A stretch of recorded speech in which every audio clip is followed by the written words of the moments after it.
میں مرحوم سید جعفر حسین شاہ صاحب پلما جو میرے سمدھی لگتے ہیں، آج ان کی دوسری برسی کے موقع پہ میں اس محفل میں جب حاضر ہوا تو میں نے دیکھا کہ چھت پہ ایک شخص بیٹھا ہے، وہ بار بار مجھے دیکھ رہا ہے، میں نیچے تھا تو مجھے شبہ ہوا کہ یہ مجھے بار بار کیوں دیکھتا ہے۔ پھر میں نے غور کیا کہ یہ پروانہ ہے، تو پروانہ کے بارے میں ہم نے سنا بھی اور اس کو دیکھا بھی کہ یہ شخص 3-4 سال سے رفس پھیلا رہا ہے، رافضی کی باتیں کر رہا ہے اور اصحاب کی توہین کر رہا ہے، حضرت علی کے پردے میں باقی صحاب کو برا کہتا ہے، اور ایک محفل میں تو اس نے یہاں تک حد پار کر دی ابھی کہ حضرت علی حضرت ابراہیم سے افضل ہے۔ تو اس طرح نبیوں کی توہین اس نے کی، حضرت علی کی توہین کی اس نے۔ اور یہاں راجوری میں ہمارے جو سادات کرام ہیں، جو حسبی نسبی سید ہیں، ان کے گھروں میں جا کے جگہ جگہ وہ اہل بیت کے فضائل کو سامنے رکھنے کے بعد میں اصحاب کی توہین کرتا ہے، ان کو شیعت کی طرف مائل کرتا ہے، بلکہ سننے میں یہاں تک آیا کہ لوگ اس کی تعلیم پر آ کر حضرت امیر معاویہ کو برا کہہ رہے ہیں اور 3 اصحاب کو برا کہہ رہے ہیں، باقی اصحاب کو برا کہہ رہے ہیں۔ بنو امیہ کی جنگ کھڑی کی ہے اور بنو عباس کی جنگ اس نے کھڑی کی ہوئی ہے، ہاشمی کی جنگ کھڑی کی ہوئی ہے۔ تو ہمارا جو مذہب ہے اہل سنت جماعت کا، جو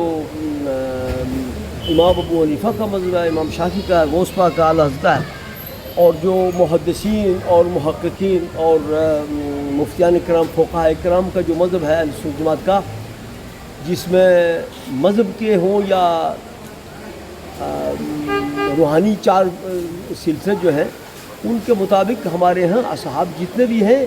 وہ لائق تعظیم ہیں، ان کا ادب کرنا فرض ہے، ان پر ایمان لانا، اور خاص کر حضرت امیر معاویہ رضی اللہ تعالیٰ عنہ، وہ تو کاتب وحی ہے، قرآن کی آیتیں انہوں نے لکھی ہیں اور قرآن ہم تک پہنچا ان کے ذریعے سے، کاتبوں کے ذریعے سے۔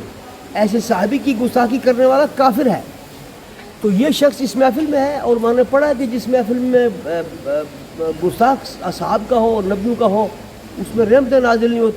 ہوتی بلکہ اس میں لعنتیں نازل ہوتی ہیں۔ اس لیے میں نے کہا کہ اگر محفل کو مقدس بنانا ہے تو پروانے کو ہٹا دو یہاں سے۔ پروانے کو ہٹایا تو محفل میں گیا، اور میں تمام لوگوں تک یہ بات پہنچانا چاہتا ہوں، کسی محفل میں اس کو نہ بلایا جائے، یا اس کی جو ساتھی ہیں جن کے یہ جاتا ہے ان سے بائیکاٹ کرو،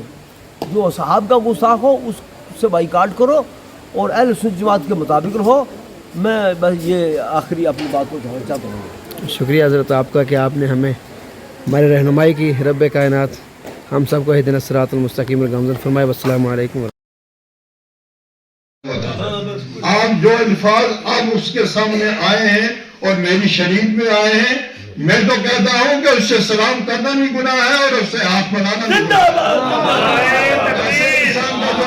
عقیدہ ہے، میں نے گجرات کی جامع مسجد کے اندر اس کے لیے بڑی قربانی کی اور میں نے کہا کہ اس کو امام مقرر کرو۔ اگر اس کا یہ عقیدہ ہے تو اس کی شکل کو دیکھنا بھی گناہ ہے۔